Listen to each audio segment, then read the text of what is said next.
शुरुआत में कुछ नहीं था, न समय था, न अंधकार, न प्रकाश, केवल एक शाश्वत सत्ता, परमेश्वर। उनके शब्दों से सब कुछ अस्तित्व में आया। ब्रह्मांड की उत्पत्ति हो।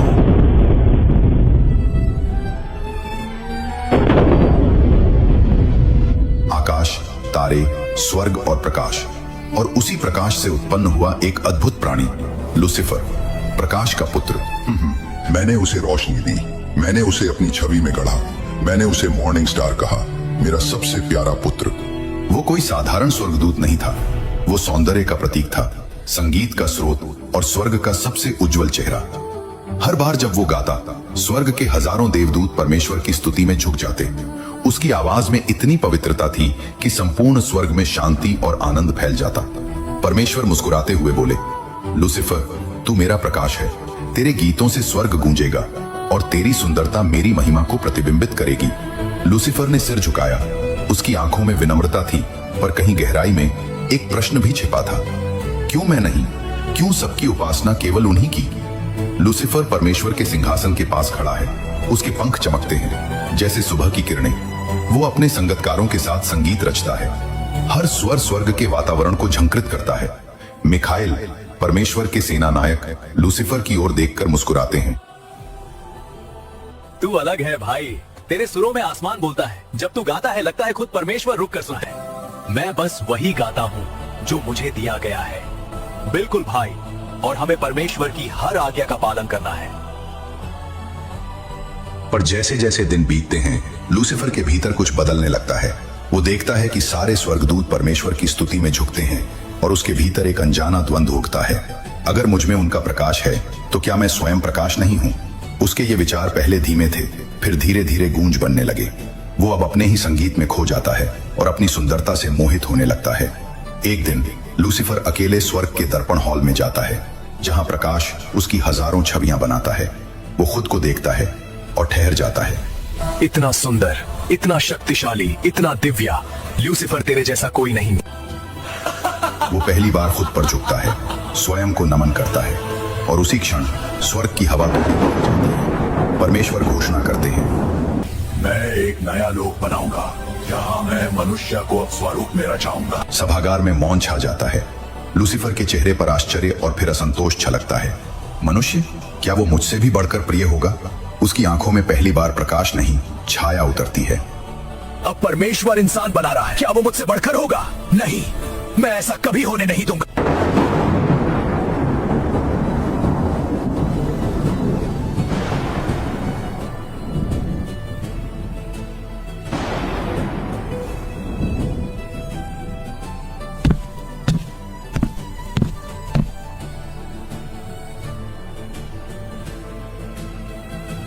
मिखाइल उसके पास आता है।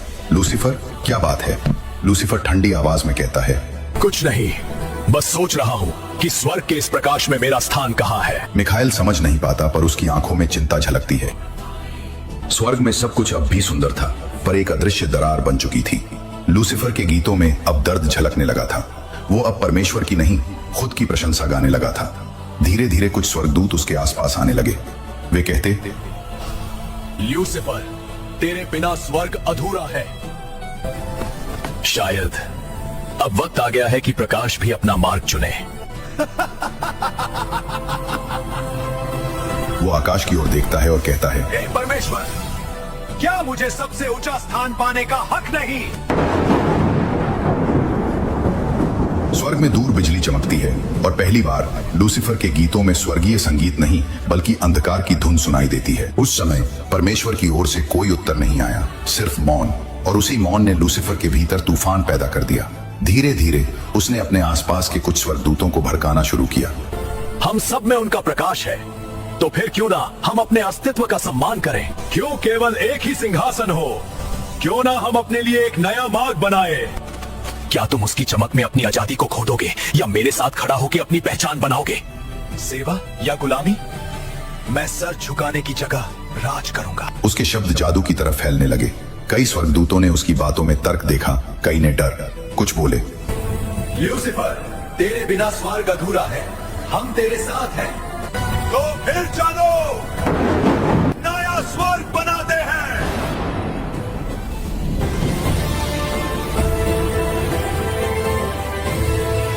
अब उसके गीतों में प्रेम नहीं, आग थी। स्वर्ग के कोने में उसका स्वर गूंजता, मैं स्वर्ग के तारों से ऊपर उठूंगा, मैं परमेश्वर के सिंहासन के समान आसन रखूंगा, मैं स्वयं परम प्रधान बनूंगा। ये शब्द केवल हवा नहीं थे, वे स्वर्ग की नींव तक हिला रहे थे। स्वर्गदूतों में विभाजन हो गया, कुछ मिखाइल के साथ, कुछ लूसीफर के साथ। पहली बार स्वर्ग में शांति की जगह असमंजस ने ले ली थी। लूसीफर के पंख अब सुनहरे नहीं रहे, उनमें लाल आभा उतर आई थी, जैसे सूर्यास्त के समय का आकाश। उसके चेहरे पर दृढ़ता थी, पर भीतर एक अनकहा भय भी छिपा था। कहीं वो उस सीमा को न लांघ जाए जो ईश्वर ने बनाई थी। पर अब लौटना संभव नहीं था, अहंकार ने उसे आगे बढ़ा दिया था। मिखाइल उसके पास आया। ल्यूसीफर, तू जो सोच रहा है वो विनाश का मार्ग है। तू अब भी लौट सकता है, उस मार्ग पर जहाँ सिर्फ एक की उपासना होती है। नहीं माइकल, अब मैं नहीं झुकूंगा, अब मैं उठूंगा। परमेश्वर ने तुझे अपने विश्वास और प्रकाश से बनाया, उसका तो ख्याल कर लूसीफर। चुप हो जा माइकल, अब मुझे कुछ नहीं सुनना, अब सिर्फ युद्ध होगा। स्वर्ग की हवा भारी हो गई, देवदूतों के चेहरों पर भय था, कहीं कुछ गिर न केवल लूसीफर बल्कि पूरा विश्वास। परमेश्वर मौन रहे, उनके नेत्रों में करुणा थी, जैसे एक पिता अपने भटके हुए पुत्र को देख रहा हो। वे जानते थे अब शब्द नहीं, केवल परिणाम सिखा सकता है। लूसीफर अपने अनुयायियों के साथ खड़ा हुआ और आकाश की ओर देखा। अब मैं अपना सिंहासन स्थापित करूंगा, अब मैं नई रोशनी लाऊंगा, एक ऐसी रोशनी जो केवल मेरी होगी। उसके शब्दों के साथ ही बिजली चमकी और स्वर्ग में पहली बार गर्जना हुई। देवदूतों ने अपने पंख समेट लिए, क्योंकि उन्हें महसूस हुआ स्वर्ग अब स्वर्ग नहीं रहा, वो युद्ध भूमि बनने वाला था। लूसीफर ने आखिरी बार ऊपर देखा, जहां परमेश्वर का सिंहासन दूर चमक रहा था। उसकी आंखों में आंसू थे, पर वे आग से भरे आंसू थे। वो फुसफुसाया, अगर आपने मुझे प्रकाश दिया है तो मैं उसका स्वामी बनकर दिखाऊंगा। लूसीफर अब वो नहीं रहा जो कभी था, वो अब एक नया अस्तित्व था, गर्व से भरा, संघर्ष से जलता हुआ और विद्रोह के लिए तैयार। उसकी उड़ान अब ईश्वर की ओर नहीं बल्कि उनके विरुद्ध थी, और इसी उड़ान से शुरू हुई स्वर्ग के युद्ध की ललकार।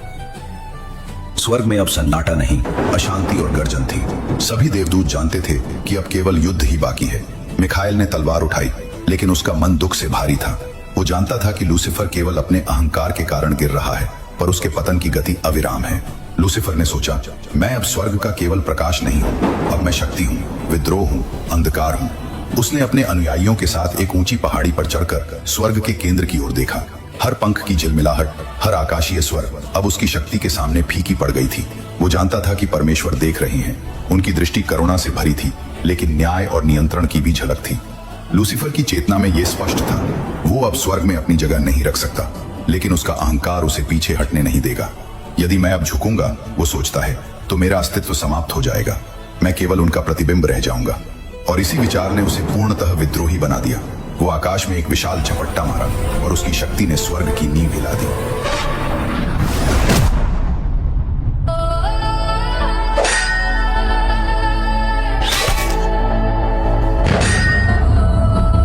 मिखाइल ने उसे रोकने की कोशिश की, पर लूसीफर का उच्छृंखल ऊर्जा विस्फोट स्वर्ग के कई हिस्सों में फैल गया। ये युद्ध केवल तलवार और शक्ति का नहीं, बल्कि विश्वास और गर्व का भी था।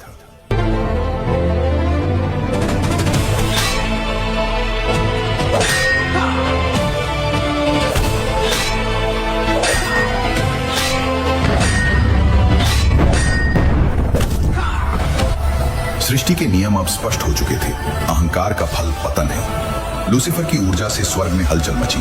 उसके अनुयायियों ने भी अपनी शक्ति दिखाई और कुछ देवदूतों के पंख झुलस गए, लेकिन मिखाइल ने दृढ़ता से उन्हें रोका। मेरे रास्ते से हट जा। नहीं, मैं तुझे नहीं जाने दूंगा।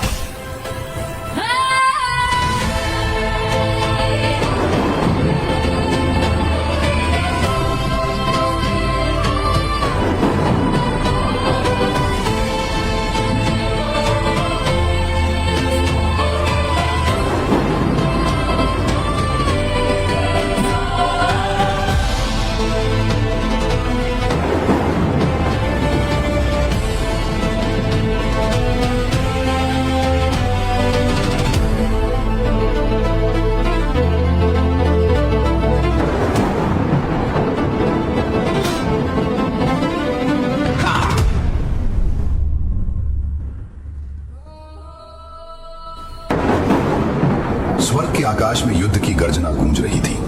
मिकाइल के पंख थक चुके थे, उसकी तलवार की ज्वाला मंद पड़ने लगी थी। लूसीफर की शक्ति बढ़ रही थी, उसका चेहरा अहंकार से दहक रहा था। वो गर्व से बोला, देखो, अब प्रकाश मेरा है। उसी क्षण परमेश्वर का सिंहासन कांप उठा, न्याय का प्रकाश भभक उठा, स्वर्ग में मौन छा गया। परमेश्वर ने क्रोध की अग्नि में लिपटे स्वर में कहा, लूसीफर, मैंने तुझे अपने ही प्रकाश से बनाया, तुझे भोर का तारा कहा। हम तूने अभिमान किया, तूने विद्रोह किया, आज से तू श्रापित है और स्वर्ग में तेरे लिए अब कोई स्थान नहीं। लूसीफर और उसके अनुयायी स्वर्ग से बाहर फेंक दिए गए।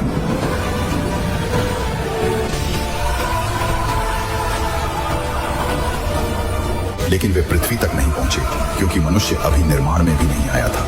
वे एथरल और दिव्य स्थानों में गिर पड़े, जहां उनका प्रभाव केवल आकाशीय और तत्वों तक सीमित रहा। लूसीफर की छाया वहां तक फैल गई थी जहां बादल और आकाशीय ऊर्जा मिलती थी।